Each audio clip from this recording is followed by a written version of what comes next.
Vamos lá. Esperando agora o pessoal conseguir voltar aí para a gente dar sequência a essa conversa toda. Aguardando um pouquinho. Enquanto o Instagram vai fazendo contato com o pessoal e vai permitindo. Olha lá, a Simone já retornou. Aguardando mais um pouquinho, tem uma turminha aí que estava acompanhando a gente. O Guga. Eu já vou visualizando.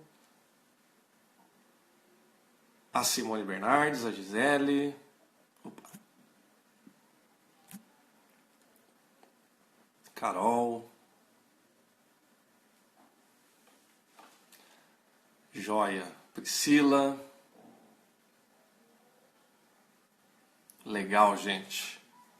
Muito bacana. Fábio.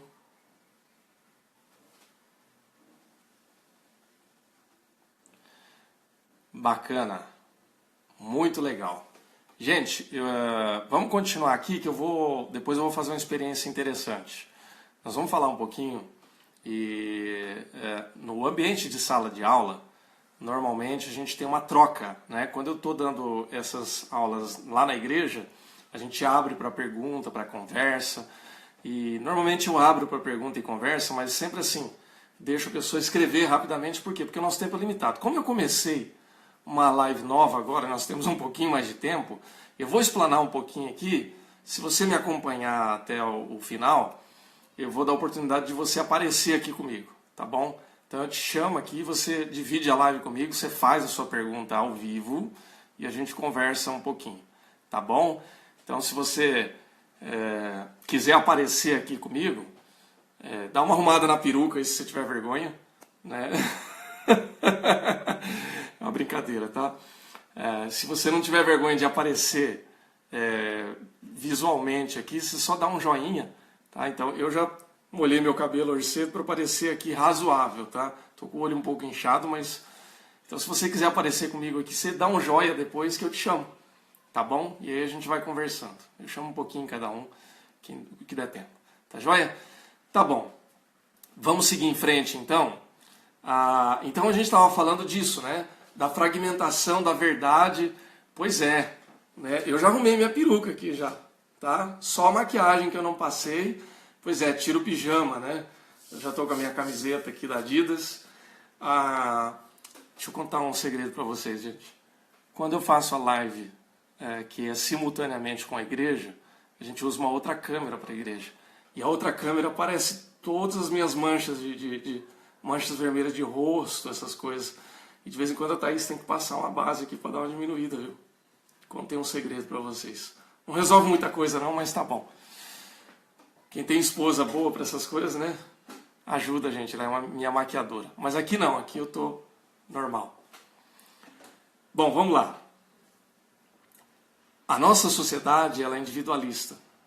Ela é consumista. Ela é, em certa maneira, hedonista. Por quê? Você quer ver o que é uma sociedade hedonista? Vê as lives que estão passando hoje em dia aí no Instagram. Pois é, né? Vida de artista é assim mesmo. Quem dera, né? Então, o que tem mais se falado a respeito das lives aí, por exemplo, dos sertanejos? Não estou falando uma crítica, não é uma crítica para você. Para mim está dando um delay de áudio aí, está dando para vocês também, gente? Eu estou falando, depois vai o áudio. Tá assim para todos ou é só para MEI? Me deem um feedback aí. Então, as lives que a gente está vendo hoje aí falam muito disso, né? Das músicas, do comportamento. É só você ver quem está fazendo mais sucesso na parada musical hoje no Brasil, né?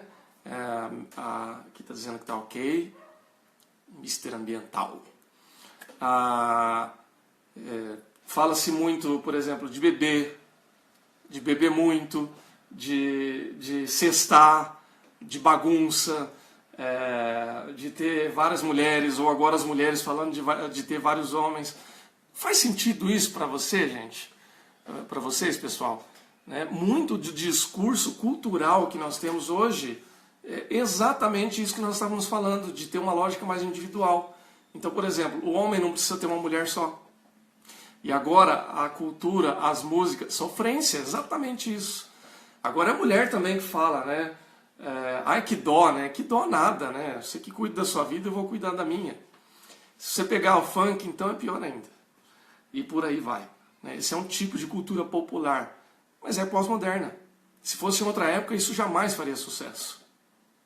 Mas faz sucesso porque isso é parte da nossa cultura hoje. Tá ok? Então, entenda você como quiser o que eu estou falando a respeito disso. Então, isso naturalmente bate também com as nossas emoções e com a nossa espiritualidade. Então, esse é o momento que nós estamos vivendo hoje. Então, para que a gente consiga unir as duas esferas, tanto emocional como espiritual, a gente tem que entender e assumir que nós precisamos viver uma outra espiritualidade que não tem nada a ver com essa cultura, que é uma espiritualidade centrada e voltada para Cristo. Por isso que é tão difícil.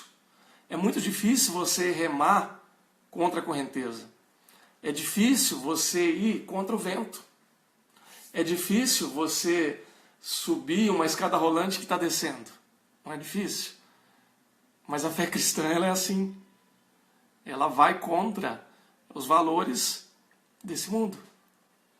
Então eu preciso buscar, se a gente já chegou à conclusão de que a gente vive uma fé, ou melhor, que a gente vive um nível emocional que a gente tem que deixar que as nossas emoções sejam tratadas, mas a nossa espiritualidade precisa ser tratada também.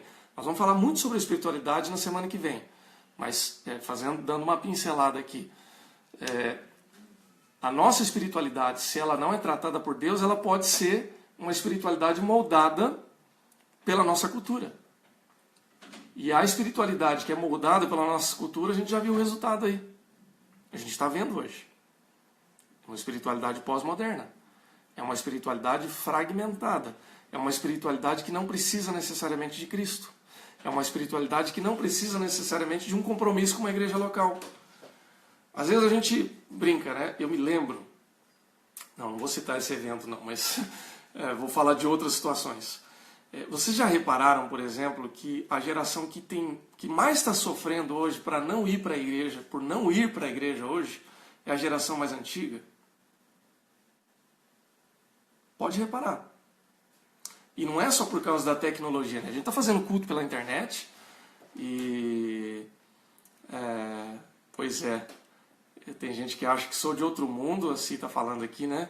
Pois estou alheio a esta cultura. Mas a Bíblia fala isso, né? Hebreus vai dizer isso, que nós somos peregrinos nesse mundo. O que é um peregrino? É alguém que está de passagem. Essa é a lógica da fé cristã. Em qualquer época, em qualquer tempo. Agora, a gente precisa entender como é que isso se dá de uma maneira saudável para que a gente não fique doente também. Porque Deus não quer que a gente fique enfermo emocionalmente nem espiritualmente. Por isso que a gente precisa buscar esse equilíbrio. Essa é a proposta da série toda que nós estamos andando e falando aí. Então, o que acontece?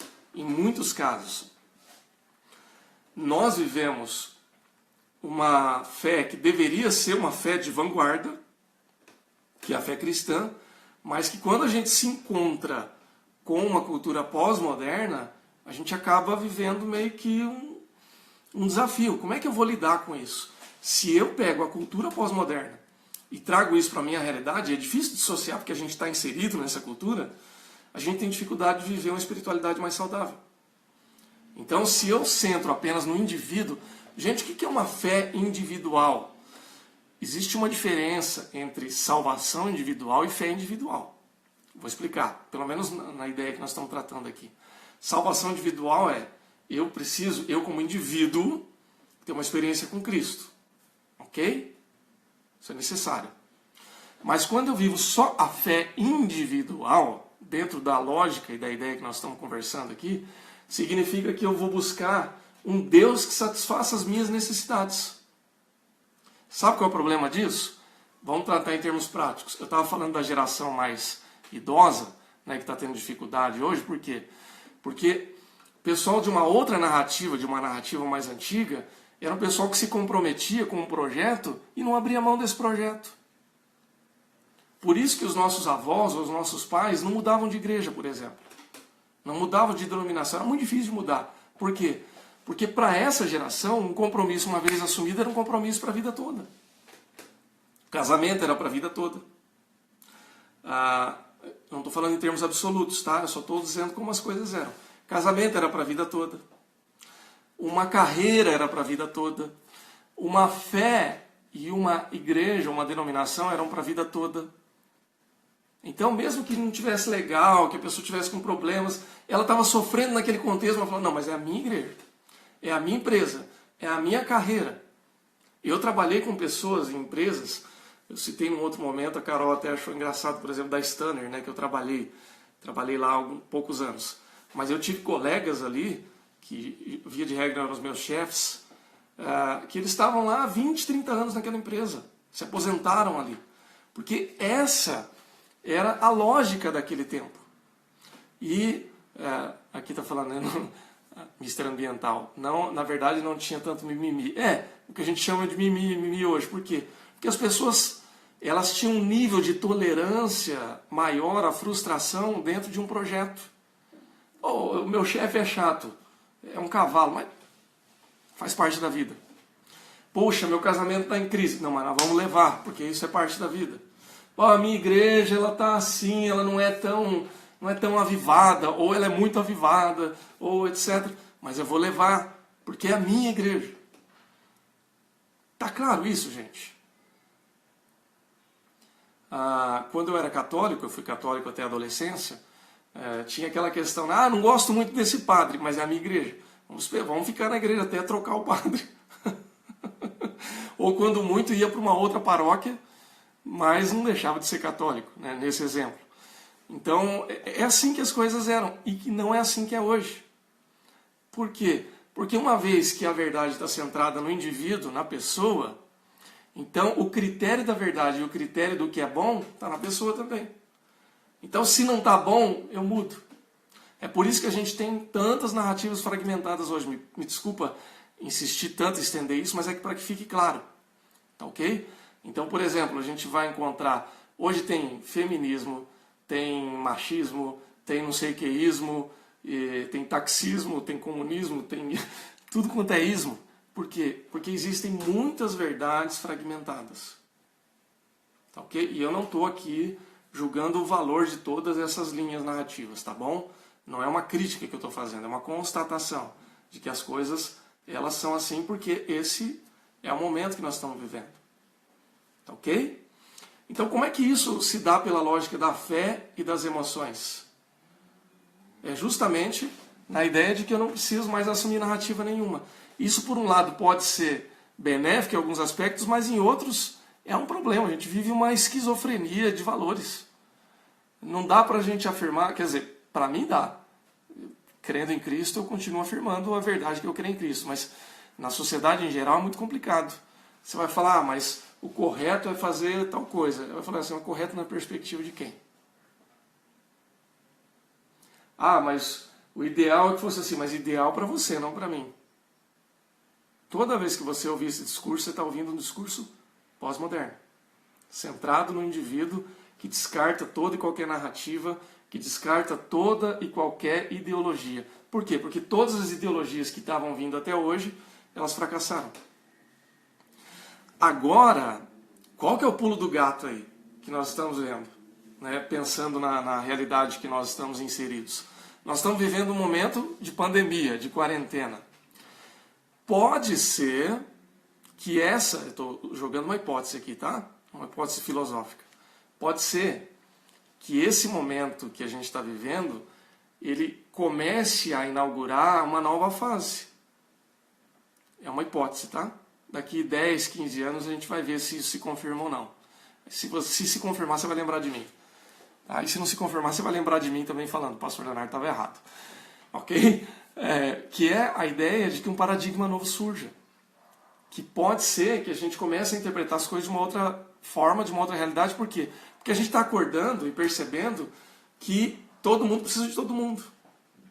Porque uma coisa que acontece lá na China, em 2, 3 meses, vem bater na porta da nossa casa. Um problema que aconteceu lá na Itália trouxe uma enfermidade aqui para o Brasil. Então, cada vez mais a gente vai se dando conta de que o que acontece numa outra parte do mundo influencia a gente. Ora, eu estou falando aqui com você, ao vivo, e para quem assistir isso aqui gravado depois, e essa pessoa talvez viva num contexto totalmente diferente do que eu vivo. Eu moro em São Paulo, num bairro de classe média, dentro de uma realidade específica que talvez seja totalmente diferente da sua. E aí, como é que é? Mas o que eu estou falando talvez bata diretamente com o que você está vivendo. Então a gente depende um do outro. A gente vive numa rede global hoje. E isso talvez inaugure um novo paradigma para a nossa vida, para a nossa realidade. Eu estava falando de filosofia aqui.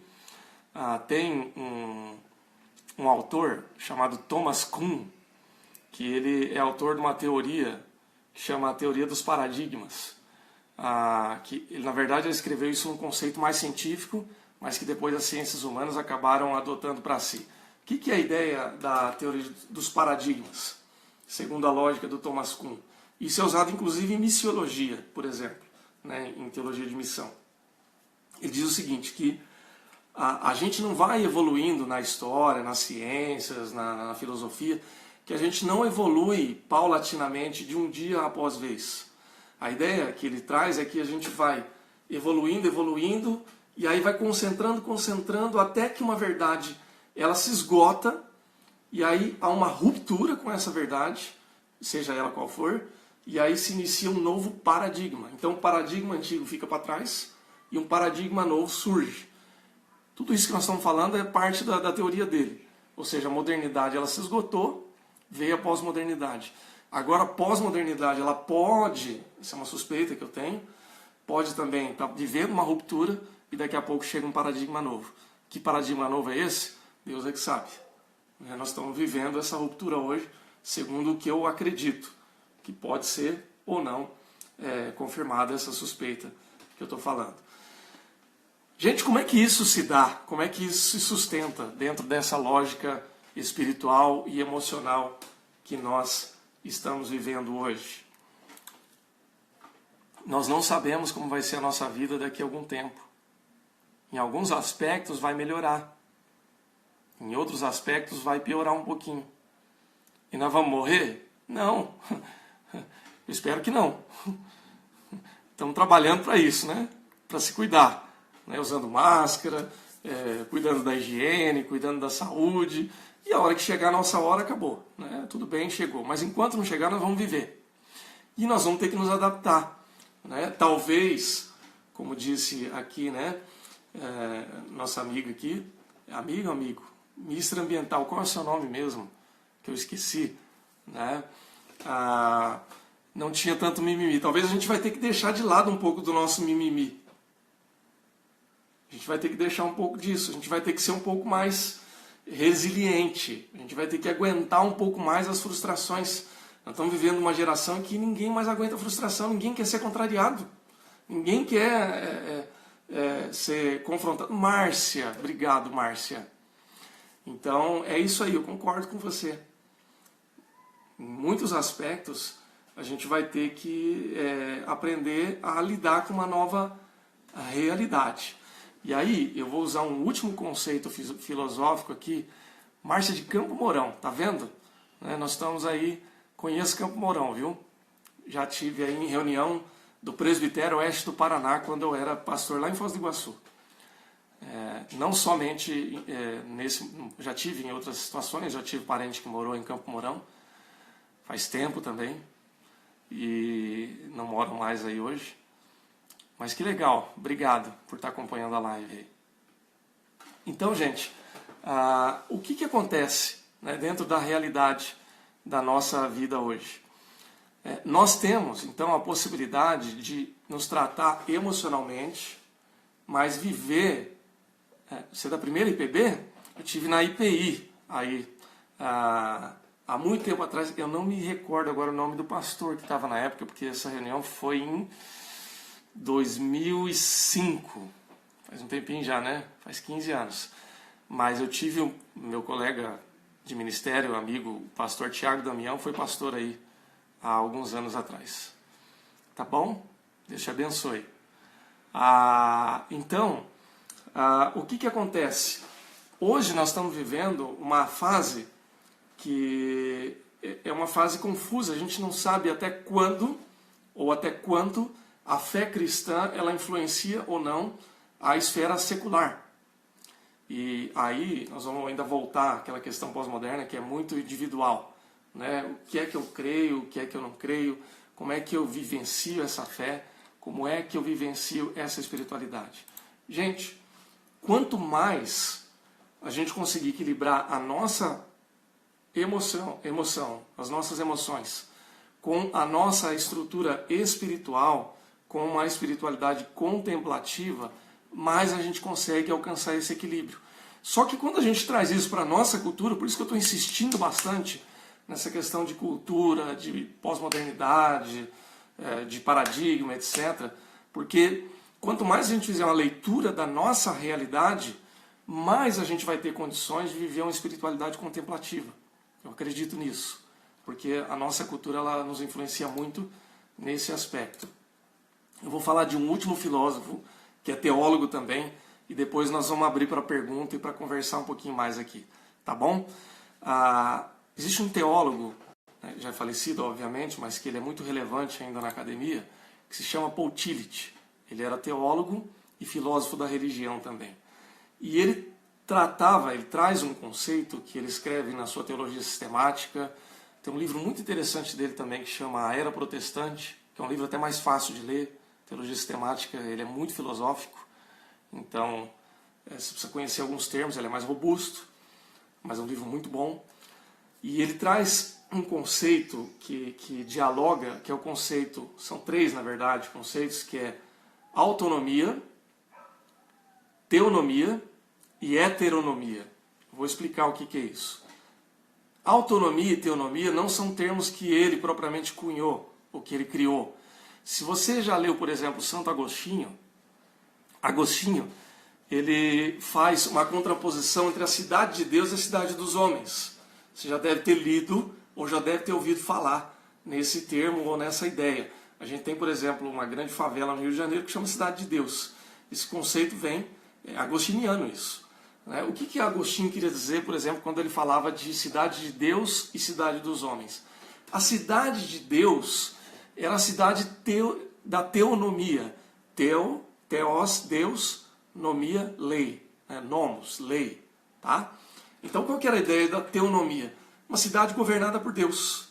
Governada pelos valores de Deus. Governada pelos princípios da palavra de Deus. E a autonomia, autos, né? A autonomia, a ideia do ser humano. Autos veio da ideia do homem e nomia, lei. Então era a lei do homem. Toda vez que eu trago uma ideia pós-moderna em que a verdade está centrada em mim, eu estou falando que eu sou autônomo. Eu sou o dono da verdade. Eu tenho conhecimento. Eu sou o critério da fé. Então, quando uma fé ela é muito autônoma, né? Quando o indivíduo é muito autônomo, ele está querendo dizer o seguinte: eu escrevo a minha própria lei. Faz sentido isso para você? Por outro lado, quando você se submete a uma ideia teônoma, você está se submetendo a uma ideia de Deus. Deus governa, Deus é o centro de todas as coisas. Isso é bíblico. Tá bom? O problema é que o equilíbrio entre a autonomia e a teonomia, ele ainda parte da premissa das nossas emoções, da maneira como a gente lida com Deus. Então, Tillich, ele vai trabalhar esses conceitos através de um outro conceito também, que é a heteronomia, para tentar buscar esse equilíbrio. O que ele vai dizer? Ele pega o conceito de autonomia, que eu falei aqui de Agostinho, né? Então, o que é uma cultura autônoma? É uma cultura onde tudo é centrado no indivíduo. E aí a gente tem que ter cuidado, porque às vezes até a nossa fé ela é centrada na gente. É uma cultura antropocêntrica, que a gente diz, né? Em outros termos. Uma cultura teonômica, ou teonomia, é quando Deus governa. O problema é que existe a ideia também da heteronomia, né? Que é a ideia que aparentemente leva para Deus, mas não necessariamente. O que é hétero? Né? Esse conceito hétero você entende bem. Hétero é o outro. Hétero é aquele que está do outro lado, né? Que é semelhante a mim, mas é o outro. Então, a heteronomia é a ideia de um governo, ou de uma cultura, ou de uma ideia que vem de fora e que vem me controlar. Lembra quando eu disse lá no início, que eu estava falando da terapia ou da hipnoterapia, que eu não posso impor a minha fé para outra pessoa? Porque a fé genuína é aquela que você é conquistado pela graça de Deus. Se eu impor uma fé cristã, ou qualquer outra fé, ou qualquer valor que seja, eu não estou conquistando a pessoa, eu estou impondo para ela. Isso é uma heteronomia. É um conceito ou um valor que vem de outra pessoa que é imposto para mim. Então, se, por exemplo, existe um conceito ou uma espiritualidade que ela é imposta, que ela é colocada de fora, de cima para baixo, que eu tenho que engolir, isso não é fé genuína. É uma fé heteronômica, usando o termo aqui de Tillich.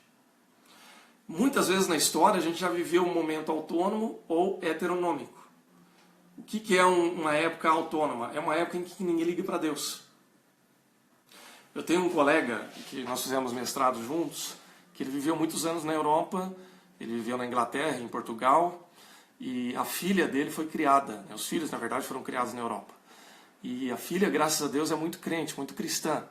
Só que hoje ela é executiva de uma empresa multinacional, que trabalha aqui no Brasil, inclusive, e quando ela faz reunião com os amigos europeus dela, e ela fala que ela é cristã, que o pai dela é pastor, o pessoal tira sarro da cara dela. Porque eles falam assim, poxa, você é uma moça estudada, inteligente, e você ainda crê nessas coisas? Isso não é coisa de gente inteligente. Isso é uma visão de mundo autônoma. É uma visão em que o indivíduo é o critério. Veja, olha a frase que eles usam. Você é muito inteligente. Como é que você acredita nisso? A inteligência da pessoa é o critério da maneira como ela vai encontrar a resposta para a sua vida e para as suas emoções. Por outro lado, nós já vivemos épocas profundamente heteronômicas.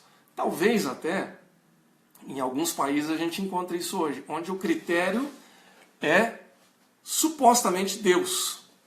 O que eu quero dizer com isso? Deus é o centro de todas as coisas, só que é um Deus imposto. E toda vez que nós vemos um Deus impositivo, na verdade Deus não é imposto. É o conceito que a pessoa tem de Deus. O critério continua sendo humano, só que o argumento é Deus. Então, por exemplo, numa cultura em que a pessoa é oprimida, que ela vai para a forca, nós vivemos isso no cristianismo da Idade Média, por exemplo. A pessoa ia para a fogueira. A pessoa era torturada para falar, olha, se não é daquele jeito, ela vai se lascar, como a gente diz hoje. Isso é heteronomia. Usa-se o discurso de que está seguindo a Deus, mas na verdade o discurso é humano. Porque é um ser humano que está usando a sua própria lei, as suas próprias regras, e está usando isso com o nome de Deus. Isso é uma espiritualidade doentia. Agora, cá entre nós aqui, será que isso não acontece nos dias de hoje ainda? É uma provocação, tá?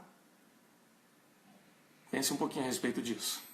E aí, qual que é o objetivo da palavra de Deus, e que Tillich aqui usa dentro da linguagem filosófica dele? É chegar no nível de teonomia. Teonomia, ou seja, é uma estrutura que Deus esteja no centro, e que a nossa espiritualidade e que até mesmo a nossa estrutura racional ela possa se encontrar com Deus. Quando eu falo estrutura racional, eu vou muito mais além, eu vou mais na questão emocional, porque a nossa razão ela só explica o que a nossa emoção trata. Então nós somos muito mais emocionais até do que racionais, mas a razão ela dá a explicação para essas coisas. Então, é assim que a gente encontra o equilíbrio. E aí, então, é que a gente une as duas formas, que aqui nós vamos tratar da espiritualidade na semana que vem, né, na integração espiritual e emocional, mas que a nossa emoção, muitas vezes, ela é tratada nessas esferas. Então, tudo isso que eu falei aqui agora, que tem a ver com pós-modernidade, que tem a ver com paradigma, que tem a ver com ser um cristão anônimo ou um cristão explícito, que tem a ver com autonomia, com heteronomia, com teonomia, tudo isso tem a ver quando a gente tem um encontro entre a nossa espiritualidade, a nossa cultura, voltamos ali para o Apocalipse 13, né, que tinha uma cultura específica lá da época dos romanos, e que hoje nós temos que lidar com a nossa própria cultura, e o encontro genuíno com Deus. Ok, gente? Tá claro isso? Faz sentido para você? Bom, vamos interagir um pouquinho aqui de uma maneira mais prática. Quem quer ser chamado aqui? Põe um joinha aí, que eu chamo aqui na live, a gente divide espaço, a gente conversa um pouco. Vamos dialogar um pouquinho? Quem quiser entrar na live comigo aqui, põe um joinha que eu chamo. E aí você me responde. Pode ser assim? Deixa eu tomar uma água enquanto isso. Quem já botou a peruca aí? Vamos lá.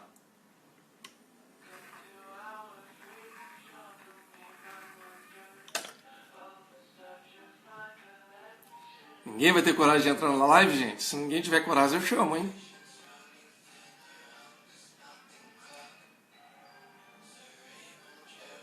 Vamos lá.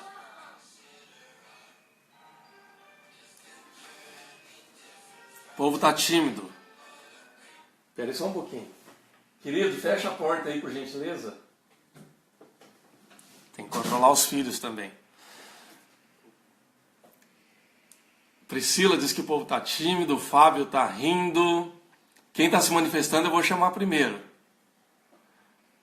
Ah, a Márcia está fazendo almoço. Bom, esse é o horário, né? Vamos lá. Deixa eu sortear aqui então. Vou começar. Ó, não pode sair correndo, hein? Quem está se manifestando está com mais vontade de falar. Vou chamar a Gisele aqui e depois vou chamar o Fábio. Ou chamo o Fábio depois da Gisele. Fábio, eu vou te chamar. Pode ser?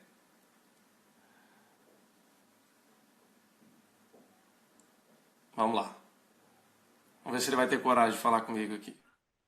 Aliás, deixa eu pôr o meu fone de ouvido. Se ele não tem coragem, ele não me responde aqui agora. Vou pôr o fone de ouvido aqui para não dar eco, tá? Se você não tem coragem de ir comigo ao vivo aqui, você pode colocar escrito a sua pergunta, tá bom? Vamos lá. Vamos ver quem que vai. Vamos fazer o seguinte, para ficar mais fácil. Se você quer falar comigo aqui, me chama ao vivo. Muita bagunça, gente? Eu vou fazer o seguinte, eu vou começar a preparar o povo, que aí semana que vem todo mundo chega de peruca pronta, chega maquiado, chega bonitinho, porque aí a gente interage na live. Fica mais fácil até. Pode ser? Vamos lá. Deixa eu ver aqui. Comentário, pergunta. Aqui está dizendo que está tudo ok. Tá joia. Bom, vamos lá. Alguém quer interagir na live aqui? Se quiser, pode chamar. Senão a gente vai conversando aqui. Tá bom? Como eu propus isso agora, pode ser que crianças gritando. Vocês viram que as minhas estavam começando a gritar aqui também, né? Por isso que eu pus o fone de ouvido aqui. Ok? Gente, por escrito, alguém tem alguma pergunta, algum comentário, quer fazer? Senão a gente encerra a nossa live aqui. Estamos com 1h30 já de live. Alguém quer fazer algum comentário por escrito, alguma pergunta? A Vivi. Essa aqui é corajosa, hein? Se eu chamasse ela para a live aqui, ela ia entrar agora. Mas eu não vou judiar dela aqui não, porque ela não teve condição de acompanhar. Se alguém quiser escrever algum comentário ou fazer alguma pergunta aqui por escrito, pode fazer. Senão daqui a alguns minutinhos a gente encerra essa live. Ok, gente? Bom, só refazendo aqui então, fazendo uma revisão aqui de tudo que nós vimos, para a gente caminhar aqui já para os finalmente. Nós falamos então da maturidade espiritual, que está intimamente ligada com a maturidade emocional. Pode fazer pergunta, Gi. Se quiser fazer ao vivo ou escrever, fica à vontade, tá? A May está dizendo que nos anos 70 éramos mais felizes, agora está tudo bagunçado. Na verdade, May, é uma percepção. É uma percepção que a gente tem. Eu, por exemplo, eu teria dificuldade de fazer essa afirmação, porque eu nasci em 75. Então, quando eu comecei a entender o que era essa ideia de ser mais feliz e tal, eu já estava nos anos 80. Mas pode ser que para a tua realidade, para a tua vida, né, hoje seria muito mais bagunçado. Em muitos aspectos está mais confuso mesmo. Mas assim, é uma questão, a felicidade é uma questão mais de percepção mesmo, tá? Mas, de fato, a narrativa daquela época era muito diferente da narrativa de hoje. A Márcia está falando aqui, né? Precisamos ter uma fé que demonstre nossa maturidade espiritual e o nosso comportamento reflita isso em nossas obras. É isso, né? A nossa maturidade espiritual, Márcia, ela vai refletir muito na nossa maturidade emocional, tá? Então, quanto mais a gente estiver bem resolvido emocionalmente, mais isso facilita a gente ter uma fé espiritual mais madura também. Veja, não é uma regra, tá? Mas é que uma coisa ajuda na outra com certeza. A May está dizendo que é saúde e paz, de fato. Né? Quando a gente está saudável e quando a gente está em paz, a gente consegue equilibrar muito mais. Pergunta da Gisele. Saúde emocional e espiritualidade contemplativa trata-se de um equilíbrio, certo? O que deve ser tratado primeiro? Ou essa transformação deve ser simultânea? Gi, eu acredito que se você é cristão, eu te conheço, sei que você é cristã, no caso específico nosso aqui, as duas coisas, tá? As duas coisas podem ser tratadas simultaneamente. Não tem aqui uma coisa ou outra. O que eu entendo, né, é que se você não tem uma fé cristã, você vai ter a oportunidade de tratar só a parte espiritual, só a parte emocional. Agora, eu não consigo desvincular uma coisa da outra. Por quê? Porque muito daquilo que nós nos resolvemos muito daquilo que a gente pode resolver emocionalmente acaba influenciando na vida espiritual. Lembra quando eu falei do Karl Rahner, o teólogo Karl Rahner, que ele falava a respeito dos cristãos anônimos? É porque, e aí eu estou falando de um conceito de fé também, tá? Tudo que é bom, tudo que é agradável, tudo que é perfeito vem de Deus. Então, mesmo que uma pessoa ela não conheça Jesus Cristo ainda, se ela tem um conceito ético, um conceito de verdade, um conceito de bem para a vida dela, e isso afeta a vida emocional dela, em última instância, ela está vivendo algo que Deus criou, que é o amor, o bom, o belo, tudo isso foi criado por Deus. Agora, isso não resolve o problema existencial da pessoa. Por isso que eu disse que nós precisamos de Cristo, eu estou falando na dinâmica da fé, porque Cristo é aquele que resolve o nosso problema existencial. É aquele que nos perdoa do pecado, é aquele que nos purifica e é aquele que nos leva para a vida eterna. Ok? Então, não dá para conceber uma vida, isso eu estou falando na minha dinâmica de fé. Tá? Nós precisamos de Cristo. Agora, é possível que a pessoa se encontre bem emocionalmente e não necessariamente ela crê em Cristo. Pode ser doloroso admitir isso, mas é um fato. Aí, sim, tem muitas pessoas que não conhecem Jesus e têm uma fé invejável. Pois é. Ou que têm uma postura ética invejável. Que tem um estilo de vida emocional muito bem equilibrado. É um fato. Por quê? Porque as pessoas, de alguma forma, já se permitiram ser tratadas nas suas emoções ou tiveram até o privilégio de ser criado e ensinado num contexto em que as suas emoções foram mais bem equilibradas. Então, gente, não precisa ser honesto. Né? Tem muita gente que a gente muitas vezes é criado num contexto em que mesmo que a gente seja ensinado em Cristo, mas às vezes o contexto é muito difícil. Né? Então, por exemplo, se você vive num contexto de carência, você vai sofrer mais. Né? Eu não nasci num ambiente de classe média. ok? Hoje eu vivo nesse ambiente, mas nem sempre foi assim, já tive dificuldade, eu já convivi com vício na minha família, já convivi com carência financeira, então tudo isso marca nossas emoções também.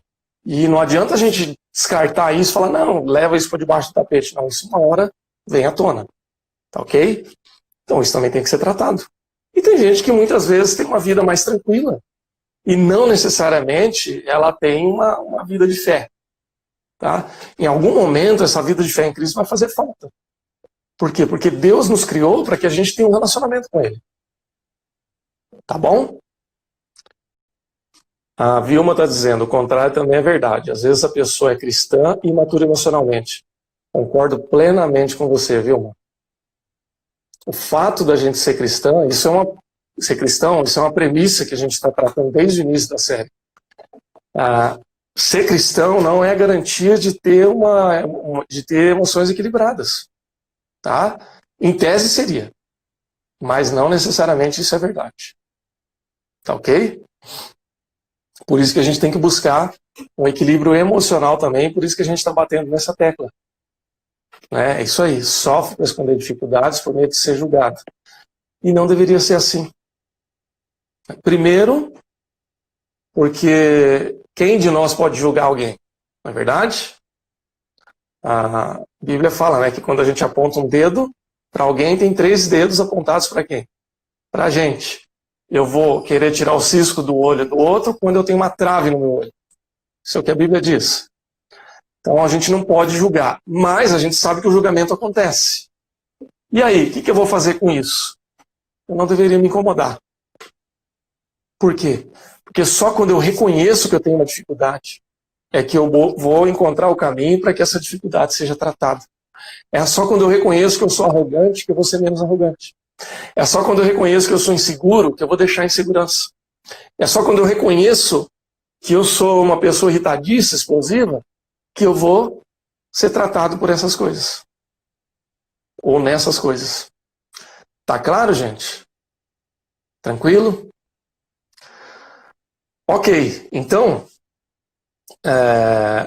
isso estava na aula 2, né, quando a gente reconhece as nossas dificuldades, é que a gente se trata.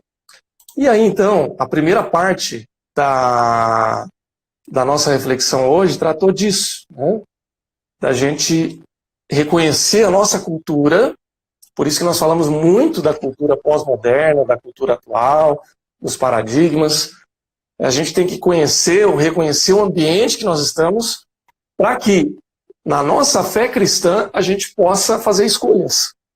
Isso aqui me serve, isso aqui não me serve. Tá? A minha saúde emocional é assim e a minha espiritualidade contemplativa é dessa forma. Ok? O exercício do não julgamento é um exercício diário e desafiador. A Márcia está falando, é verdade. Porque sem querer a gente julga e é julgado todos os dias. Implicitamente a gente está julgando o tempo todo. Mas é um exercício, né? De pelo menos não verbalizar o tempo todo o nosso julgamento. Se a gente faz julgamento o tempo todo, e a nossa mente ela trabalha assim, ela trabalha com avaliações e escolhas o tempo todo. Por isso que uma primeira impressão tem que ser muito bem dada. Né? É porque a gente olha, já não te passou às vezes aquela experiência de você olhar para a pessoa e falar assim, olha, não me bateu essa pessoa, não sei por quê.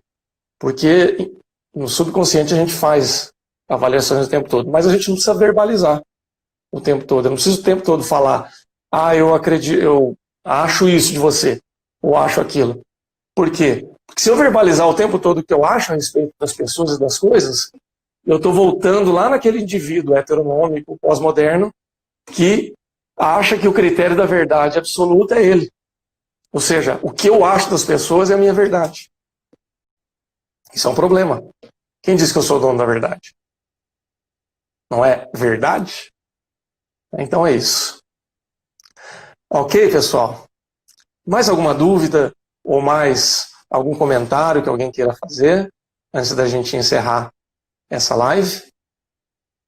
Se tiver mais algum comentário, ou se você concorda ou discorda, você pode dar um joinha aí ou comentar e a gente vai caminhando para o encerramento. Legal. A Gi está falando, Muito boa aula, tem sido muito edificante o EAD. Pois é, a gente usa os recursos que a gente tem, né? Já que é para ser assim, que seja assim. Eu sinto muita falta do contato visual, né? Do contato na aula ali presencial com as pessoas, mas fico muito feliz também porque a gente consegue também conversar com pessoas que não estariam ali presencialmente, né? Estamos falando com a Márcia aqui lá de Campo Mourão, estamos falando aí com pessoas lá de Presidente Prudente, que eu não teria condições de estar falando presencialmente, meus amigos de lá, a Vanessa, que estava acompanhando a gente, a Suelen e outras pessoas, o Guga, né, que também não está aqui com a gente, mas que legal, fico muito feliz. É um privilégio que Deus nos dá também. Beleza, pessoal? Joia? Se tiver mais alguma pergunta, algum comentário, a gente ainda tem um tempo, mas eu também não vou estender ainda o tempo final, porque nós já estamos na hora do almoço, né? Márcia, você pode fazer uma visita. Quando você vier aqui para São Paulo, nos procure, que você vai ser muito bem tratada, muito bem-vinda, viu? A gente vai ficar muito feliz. E quem sabe, né, uma hora que a gente puder viajar de novo, que eu estiver aí no Paraná, quem sabe a gente se encontra por aí, né? Joia. Um bom sábado para você também, Ney. Legal, gente. Bacana.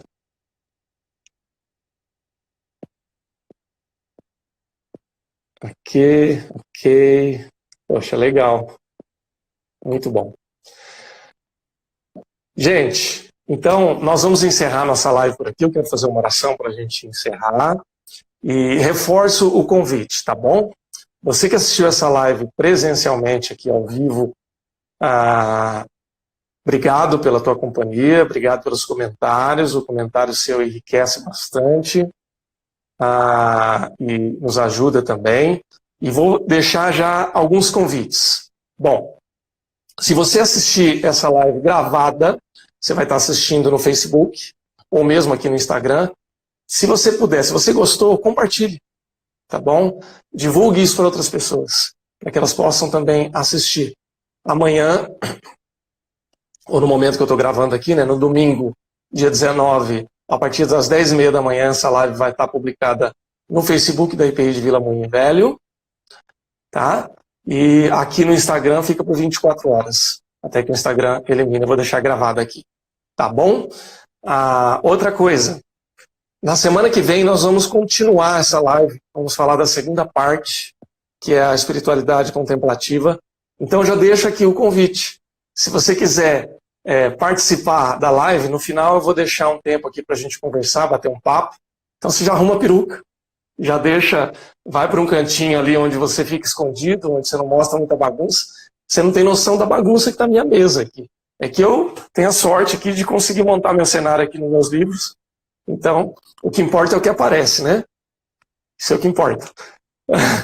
Penteei o cabelo, tá tudo certo. Tá bom? Então você vai participar comigo. Na semana que vem eu vou chamar aqui você para participar. Tá bom? E divulgue, participe, leia o livro, adquira o livro e a gente vai conversando. Tá bom? Deus abençoe. Vou fazer uma oração para a gente encerrar. Tá bom? Pai, nós queremos te agradecer por esse tempo que nós podemos conversar, estudar e refletir na tua palavra, Pai.